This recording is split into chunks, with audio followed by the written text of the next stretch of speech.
que le divin, il y a 3 niveaux. Il y a l'au-delà de tout, le tout, et le je suis, et corps, âme, esprit, évidemment. Donc cette trinité-là qu'on retrouve dans le divin, donc le divin, il est un, il est unité, et il est aussi trinité.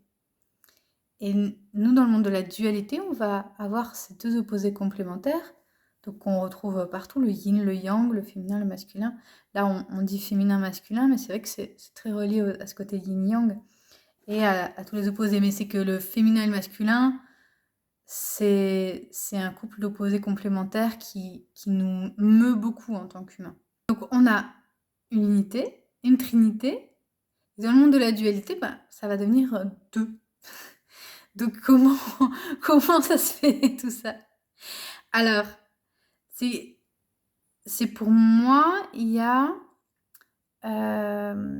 donc l'au-delà de tout, il va être plutôt relié au masculin, enfin le masculin plutôt va être plutôt relié à l'au-delà de tout.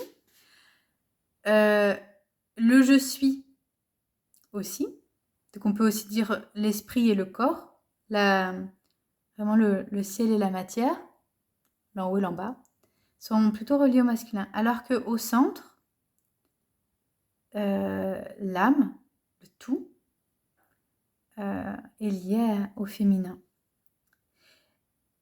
C'est la matrice du monde, on va dire. La matrice même des mondes. Et du coup, donc on a la tête, plutôt masculine, avec ce côté connaissance, tout ça. Le ventre, et les membres, avec l'action, etc. Tout ça, c'est plutôt masculin. Et le cœur, c'est féminin. Alors, pourquoi cette division, entre guillemets, marche bien? C'est parce qu'en fait, est équitable, ce qui fait qu'on n'a pas plus de masculin que de féminin in fine. C'est parce qu'en fait, ça va faire comme une lemniscate, un 8, où en fait, on va passer de la tête au cœur, puis au ventre, puis au cœur, puis à la tête, puis au cœur. Donc ça fait quand même masculin, féminin, masculin, féminin, masculin, féminin. Du coup, on retombe sur nos pieds grâce à ça. Grâce au fait que c'est pas 3 parts d'un triangle isocèle, mais c'est plutôt un cheminement de retour au centre, retour au féminin, et puis aller vers l'extérieur, en haut et en bas, par le masculin. L'au-delà de tout, on peut dire le père. Le père, il a le côté plutôt masculin. Il va engendrer la création, qui elle est plutôt féminine, portée par la matrice féminine du monde. Donc le tout. Et ceci engendre le je suis, qui est du coup plutôt masculin. Pourquoi je précise tout ça? C'est parce qu'après, ça va se retrouver dans la vibes, les caractéristiques des principes féminins et masculins. Évidemment, je répète, même si je l'ai dit au début, je ne dis pas du tout. Voilà, il faut vraiment entendre dans un côté féminin et masculin que nous avons tous à l'intérieur de nous. Même si nous avons ça dans des quantités qui nous sont propres à chacun, qui ne sont pas forcément reliées à notre genre, à notre sexe d'ailleurs. Voilà, on n'a pas... J'ai déjà lu si t'es une femme, t'as 70-30 de féminin, si t'es un homme à l'opposé, etc. Donc non, c'est à chacun... mais bon, on le voit. Dès qu'on rencontre des gens, on voit bien que c'est une recette toujours unique. Et en plus, là, je vais rentrer dans des grands principes. Donc je vais faire un tour d'horizon de ces 2 grands principes en mettant des mots dessus. C'est avec mon prisme. Je suis obligée de parler qu'avec mon prisme parce que voilà, c'est à travers mes yeux. Mais après, même ce grand principe, on le voit par exemple chez les personnes vraiment avec n'importe qui de très féminin ou de très masculin. On voit que chacun l'est d'une manière très différente. Et je trouve que ça se voit encore plus chez les personnes vraiment les grands éveillés, les grands maîtres, etc., que de l'histoire, on voit que ben il y en a, ils sont vraiment très polarisés, féminin ou masculin. Je sais pas, je pense à Marie ou Ama, qui sont vraiment très féminines, mais pas, même s'il y a des trucs qui se retrouvent, des caractéristiques qui se retrouvent du principe féminin, ça ne va pas être de la même façon. Pareil pour le masculin, je peux penser par exemple à, je ne sais pas si vous connaissez, Sri Ramana Maharshi, qui est vraiment beaucoup dans le je suis. Je parlais tout à l'heure du fait que le je suis, c'est plutôt relié à ce côté masculin, parce qu'on verra, c'est ce côté pilier. Donc il y a Sri Ramana Maharshi en Inde, ou bien Saint François d'Assise, par exemple, qui avait aussi une voix très masculine, mais qui sont très différents l'un de l'autre. Voilà. Ce ne sont que des exemples, on pourrait en citer plein. Le masculin porte ainsi matière et conscience, et la femme vie et amour. Vraiment, elle est à la place du cœur. Même, je dirais, plus que vie amour, c'est même amour de la vie. Alors, dans le masculin, étant relié à ce côté père, à ce côté au-delà de tout, du divin, il est donc relié au côté but de la création, ce qui a le projet. Voilà, le projet de création, on va dire. Et c'est pourquoi il va être, le masculin est appelé vers le but. Et c'est l'appel vers le but, l'appel vers le futur. Celui qui vise l'astre qui indique le chemin. Alors que le féminin, lui, étant relié à ce côté matriciel qui porte le monde, qui a porté toute la création, le féminin va être plus appelé vers le passé, vers les origines, et vers ce côté source originelle. Et puis, c'est l'amour du chemin. C'est vraiment l'amour du chemin, la créativité, puisque c'est relié à la création, et l'amour de la vie. Donc, du coup, ça, on le verra tout à l'heure, mais voilà, ça nourrit la vie, ça la guérit, ça l'embellit, ça l'honore, et puis ça la donne. Le féminin donne la vie au corps, en tout cas. Le masculin, du coup, c'est ce côté vertical. Bon, on le voit dans l'anatomie, je vous fais pas un dessin. Droiture. Donc, il canalise. Il est comme un pilier qui rappelle ce côté de verticalisation pour relier terre et ciel, puisqu'il porte, lui, le côté à la fois matière et le côté ciel. Mais il lui manque le pont. Le pont, c'est le féminin, justement. C'est l'amour, en fait. Donc lui, il part du cocon, des origines.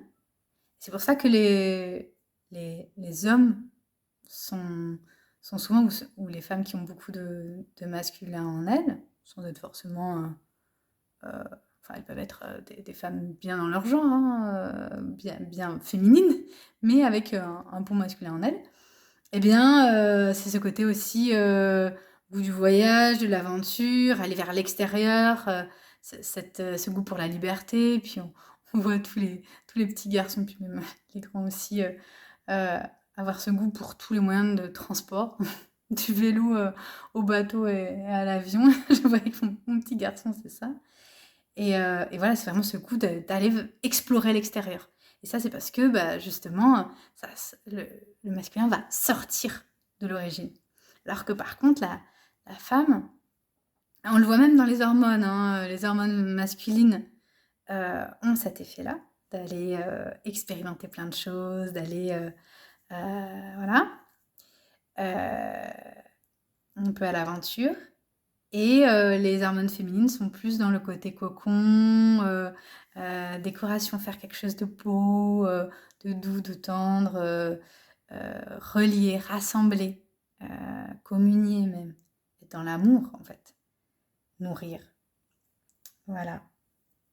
Et ça, donc le le féminin, il ramène au centre. En même temps, il y a cette créativité qui fait que ça ramène au centre et en même temps, ça, à partir du centre, ça déborde. C'est comme une source qui déborde, déborde, déborde, déborde. Ça se donne, ça se donne, ça se donne. Et ça peut un peu partir dans tous les sens. On le verra quand le masculin il va vers un but comme ça, ou vertical.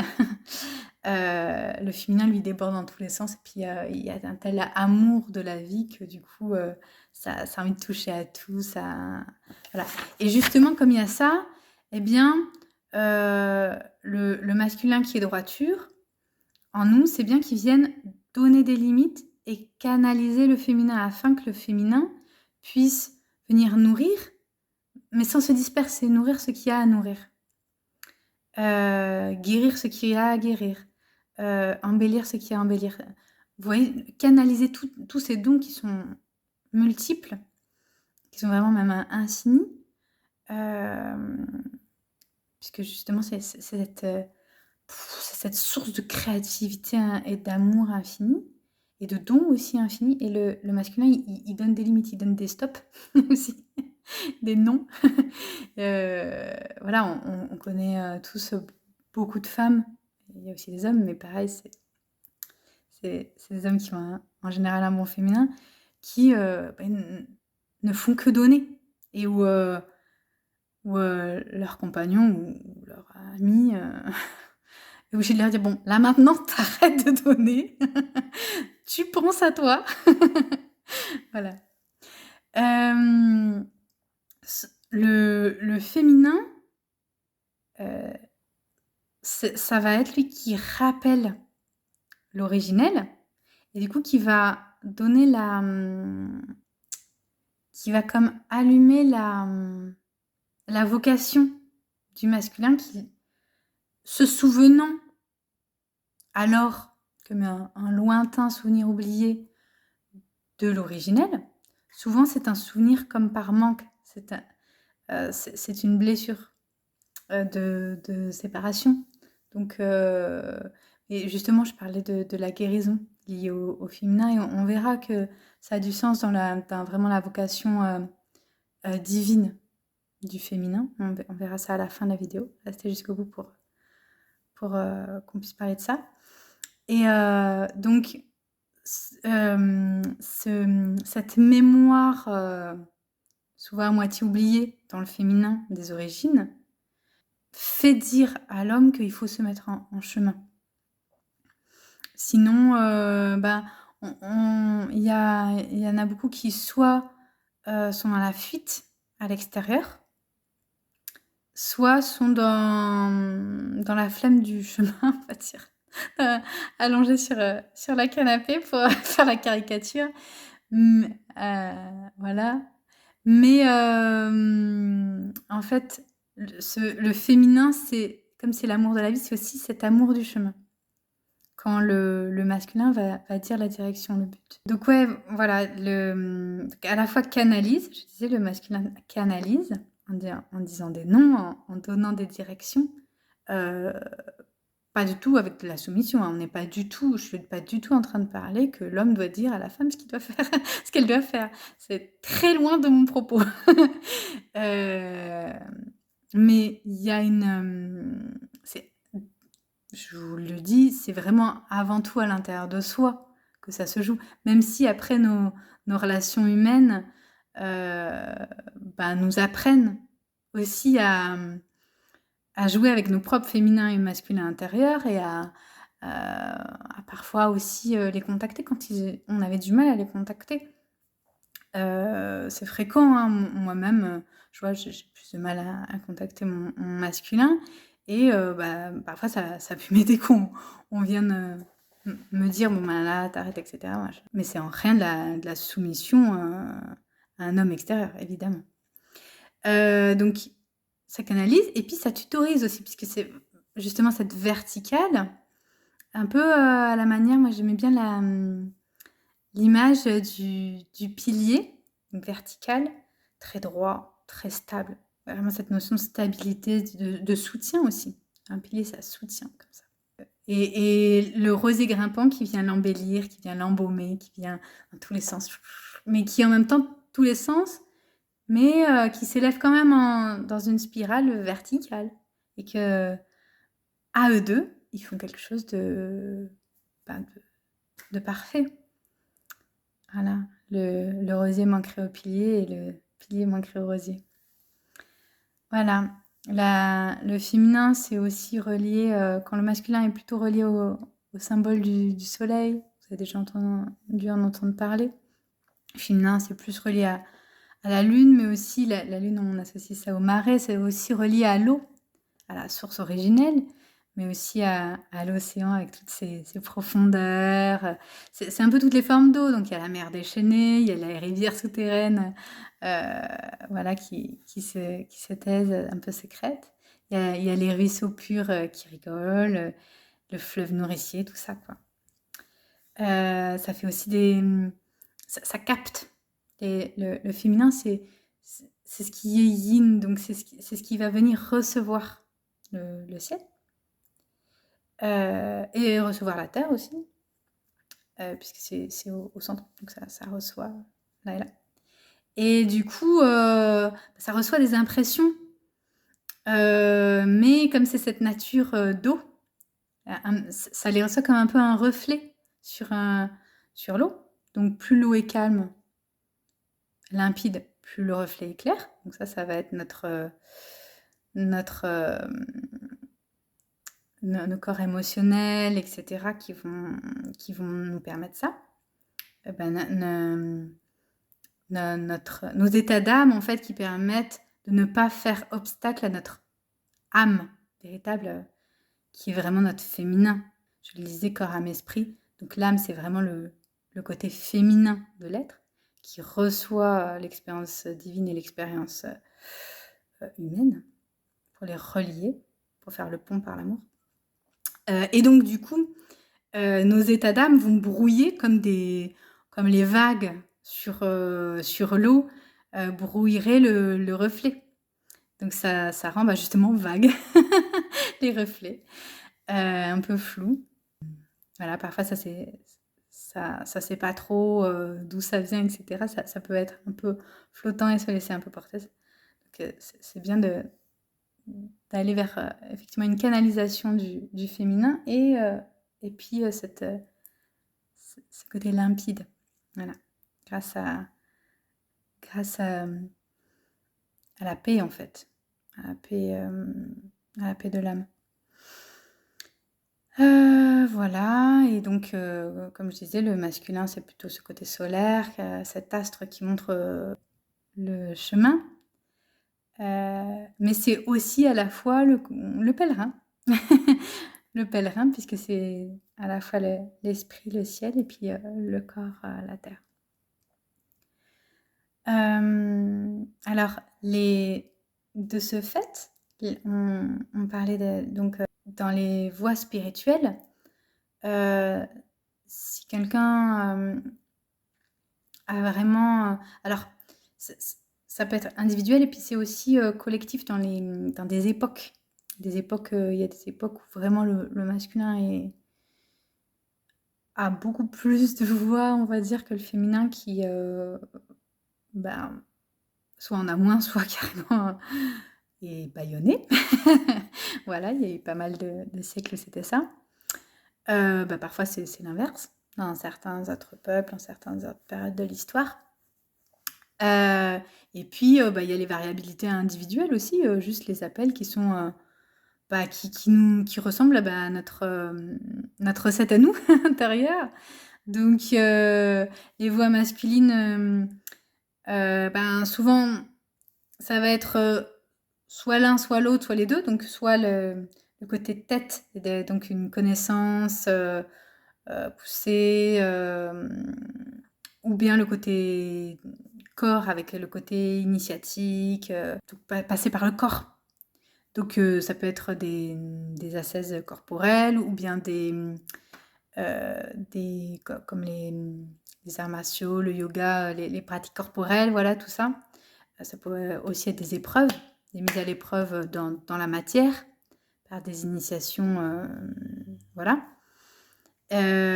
Donc voilà, il y a ces 2 chemins-là, mais la touche masculine, elle a ce côté droiture, donc c'est vraiment le côté discipline, la cohérence, la verticalité, ça peut aller jusqu'à de l'ascèse aussi. Il peut y avoir une certaine impatience et donc vouloir y aller, quoi.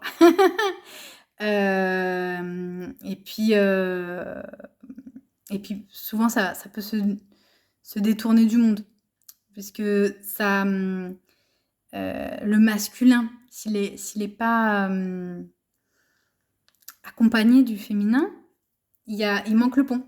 Donc du coup, quand on va dans la terre, vers le matériel, on est dans le matériel. Quand on va vers le ciel, on se coupe de la terre et vice versa, quoi. C'est un peu on-off. C'est grâce au féminin intérieur qu'il y a ce pont qui se fait et où du coup, bah, on peut tout à fait vivre une voie spirituelle tout en étant heureux d'être dans le monde tranquillement.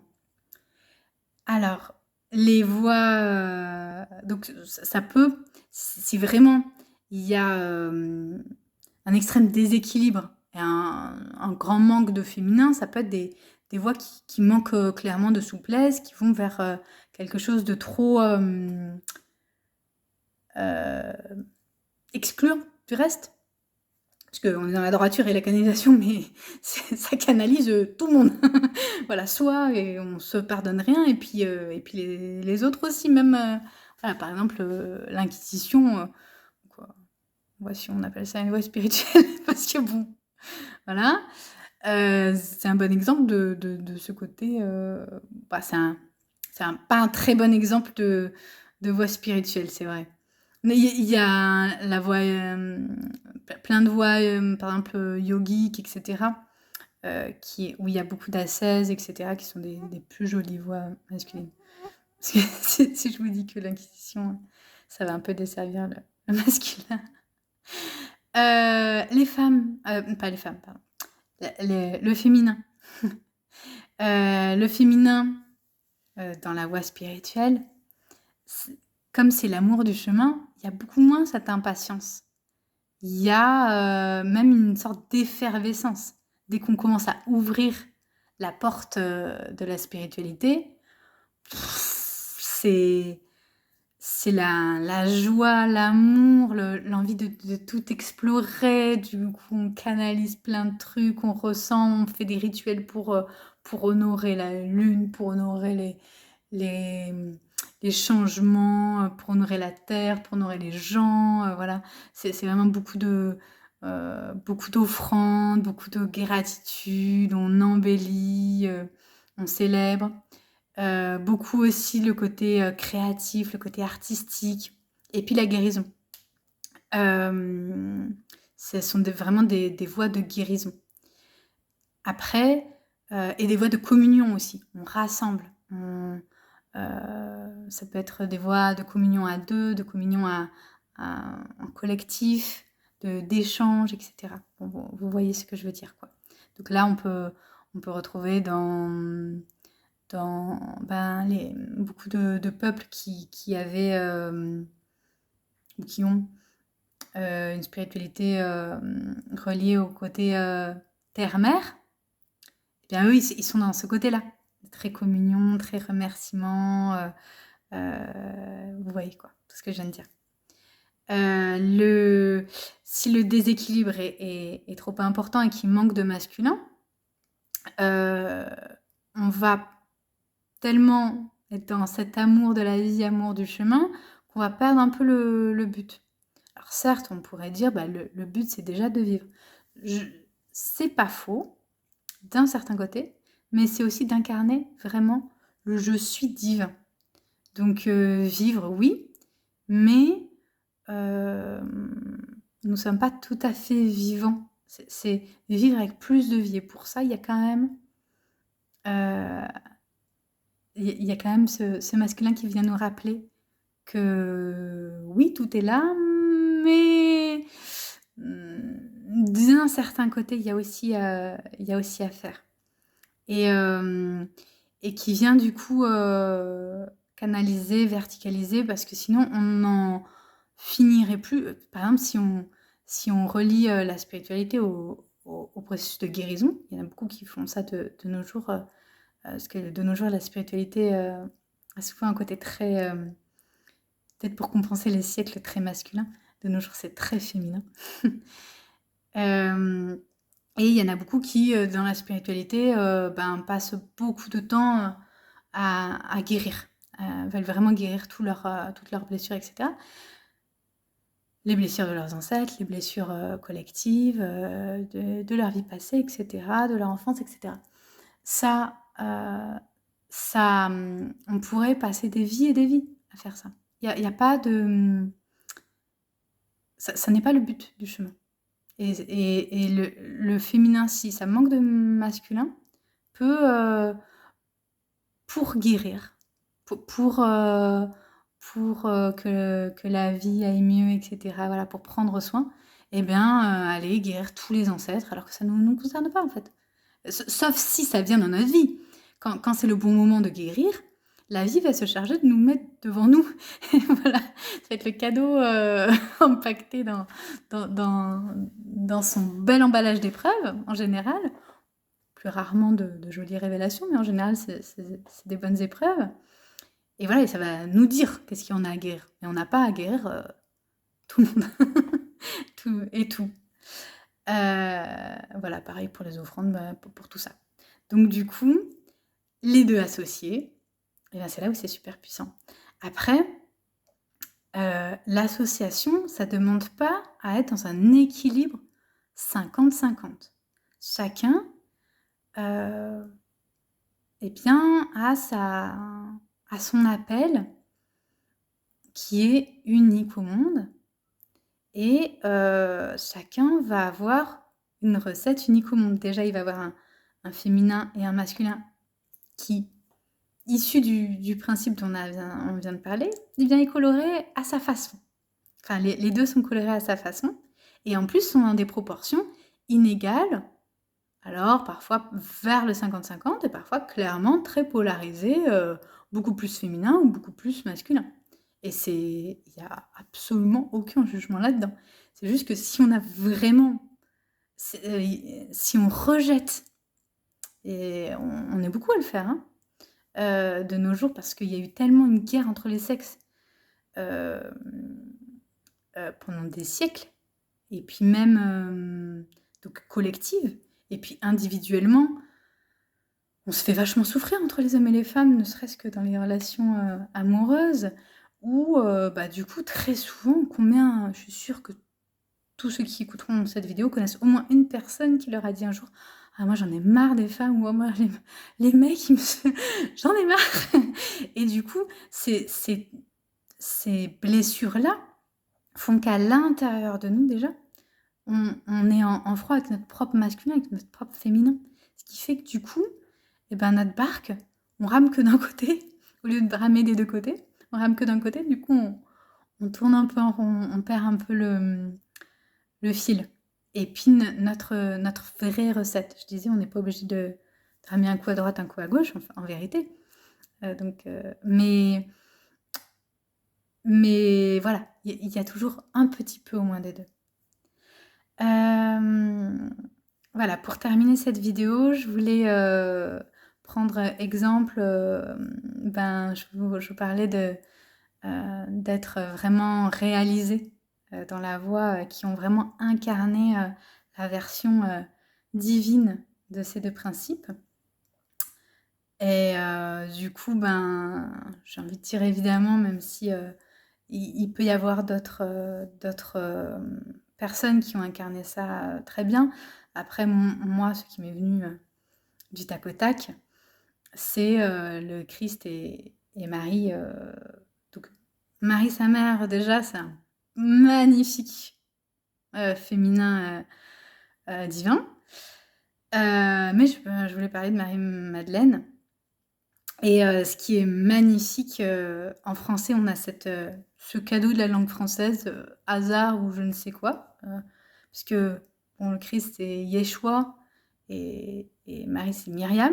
Mais il se trouve qu'en français, Jésus et je suis, il n'y a qu'un i de différence. Un i qui en plus c'est le yod en hébreu, le i c'est considéré comme le germe divin, symboliquement.